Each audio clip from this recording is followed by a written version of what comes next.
السلام عليكم ورحمة الله وبركاته. ميل كستا دونيدا ka joogtaan waa mar kale iyo barnaamijyadani caafimaadka oo ka daawataan kanaalka caafimaadka ee Daryeel Caafimaad. Mawduuceena ayaa waxa uu ku saabsan yahay xanuunka loo yaqaan chikungunya virus oo macnaha af Soomaaliga ku noqonaya kaduudiye. Ereyga chikungunya waxa uu ka yimid luqadda loo yaqaan Makonde ama Kimakonde, luqadaas oo laga hadlo waddanka Tansaaniya.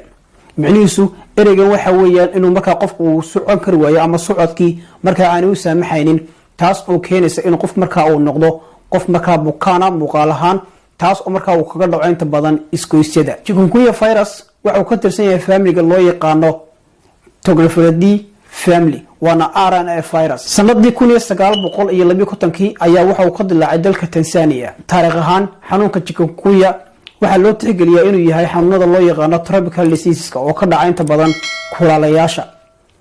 taas ayaa keentay in marka loo diiwaan geliyo inuu ka jiro qaaradaha Afrika, Asia iyo qaaradaha waddanka Hindiya.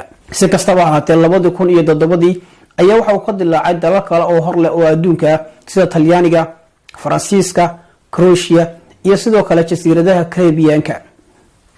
cudurkan ayaa la sheegay inuu markaa uu ka jiro 60 wadan oo adduunka ah, sida markaa lagu xusay bogga hay'adda caafimaadka ee WHO.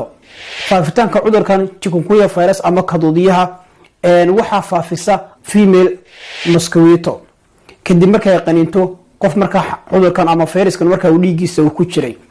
labada nooc ee markaa mosquitada waxa kamid ah Aedes aegypti iyo Aedes albopictus, taas oo maalin iyo habeenba marka ay suurtagal tahay in marka ay qofka qaniinto dabeetana marka cudurka uu sida uu ku faafo. faafitaanka cudurkan chikungunya virus faafitaankiisu sidoo kale waxa loo tixgeliyaa inuu ku faafi karo marka qofku uu taabto qof kale marka xanuunsanaya dhiiggiisa. waa qaniyada marka mosquitada iyo sidoo kale taabashada qof marka xanuunsanaya marka dhiiggiisa, labadaas ayuu ku faafi karaa. sidoo kale marka laga hadlayo chikungunya virus ama cudurka marka kaduudiyuhu, calaamadaha cudurkan intayna gelin waxa marka sidoo kale iyaduna xusud mudan in cudurkan marka suurtagal tahay in qofka ka soo baxo muddo u dhaxaysa 3 cisho ilaa 7 cisho oo laga bilaabo maalinta marka ay mosquitada qofka ay qaniinto. calaamadaha waxa kamid ah xumad marka aad u sareysa oo mararka qaar ku gaadha 104 Fahrenheit. waxa kaloo kamid ah qofkaas in lagu arkay in iskooysadu ay aad u xanuunaan, madax xanuun ayaa kamid ah calaamadahaas. waxa kaloo kamid ah in marka iyaduna sidoo kale muruqyada marka qofka ay xanuunaan. waxa kamid ah qofku marka ay ka soo yaacaan finan fara badan jirkiisa, in marka ay bararaan iskooysadu. waxa kaloo kamid ah isha qaybta loo yaqaan conjunctivadu iyaduna ay samayso barar.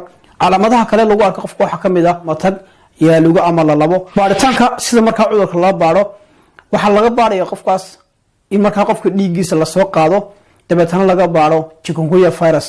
wata kaliya marka lagu ogaan karo marka qofka inuu marka cudurka qabo iyo in kale. daweyntiisa ama sida loo daweeyo chikungunya virus ama cudurka kaduudiyuhu, guud ahaan cudurkan ma laha marka laga hadlayo wax daweyne ma laha oo gaara, mana laha sidoo kale wax vaccine ama talaal oo marka isaga lagu talagalay. hase yeeshee waxa laga yaabaa in cudurkan calaamadihiisu marka qofka marka ay ku dhacaan marka ay muddo ay ka sii muuqdaan. waxa kaloo kamid ah in qofkaas suurtagal tahay inuu marka noqdo qof aad u awood daran. inta badan qofku calaamadihii marka xanuunka waxa uu kaga soo kabtaa ama marka uu kaga bogsadaa muddo isbuuca, laakiin marka qaar kood waxa dhacday qofka marka in jaundice marka ay si xanuunaan ama iskooysida ay si xanuunaan, taas marka si jiitanta bilooyin ama marka bilo marka qofka lagu soo arko. marka qaar kood waxa dhacda in sanada lagu soo arko, laakiin waa 20% ee dadka qaar kood sida marka loo diiwaan geliyay. dadka qaar koodna waxa dhici karta marka in xanuunku uu dib u soo noqdo oo marka ay iskooysadii ama jaundice ay xanuunaan. ma jirto sidaan sheegnay dawo u gaara oo marka lagu talagalay chikungunya virus, balse sidoo kale waxa jira siyaabo kale oo marka qofka loo daweyn karo. waxa kamid ah qofku inuu qaato nasiino ama qofka la nasiyo. waxa kaloo kamid ah qofkaas in jirkiisa ay soo galaan biyo fara badan ama noqdaan kuwo marka lagu xirayo sida faleebooyinka ama sayloonka iyo kale, si marka looga hortago marka qofku uu fuuq buuxo maadaama xumad fara badan ay jirto marka qofku dhidid badan marka uu sameeyo. waxa kaloo kamid ah inuu qofku qaato dawooyinka marka xanuun baabiyaha sida marka paracetamol oo kale, dawada loo yaqaan naproxen, dawada loo yaqaan ibuprofen.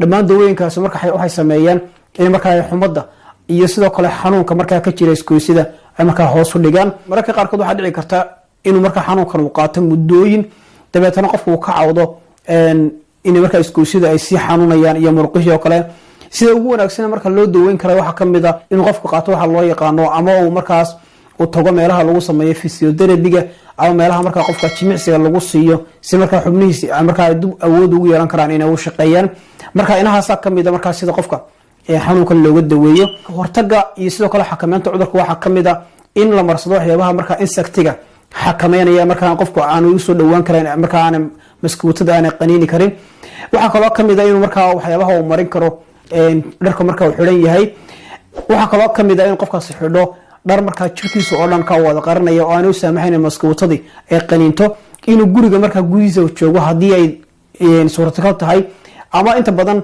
ay maskuutadan inta badan waxay sameeysaa in qofka qaniinto ay subaxa hore iyo barqadii oo kale xilliyada waxa wanaagsan qofku in marka uu guriga joogo waxa kale oo kamid ah in qofku iska ilaaliyo inuu socdaalo meelaha marka ay ka dilaacday ama uu ku jiro xanuunka loo yaqaano chikungunya virus waxyaabaha kale laga hortagi karo ama loo xakameyn karo waxa kamid ah in qofku isticmaalo waxyaabaha nadiifiya ama nadiifinaya guriga gudihiisa ka nadiifinaya maskuutadii ama qolalkii marka ka nadiifinaya xilliyada qofku seexanayo waxa wanaagsan inuu xidho marakaneecada ama marka shabaga ku hoos galiyo qofku si aan u qalinin kaneecadii waxa kale oo kamid ah qofku inuu isticmaalo waxa loo yaqaano insecticide-ka waxyaabaha insectiga marka dilaya in marka uu guriga ku buufiyo ayadana sidoo kale wanaagsan inaas ugu muhiimsan marka waxyaabaha looga hortagi karo viruska intaas ayaan kusoo gabagabeynayaa mawduuceena ku saabsan xanuunka loo yaqaano chikungunya virus ama xanuunka huddiyaha fadlan wixii aad aragti hayso iyo sidoo kale su'aalo qaybta hoose ee commentiga noogu reeb waa ka mahadsan tahay daawashadaada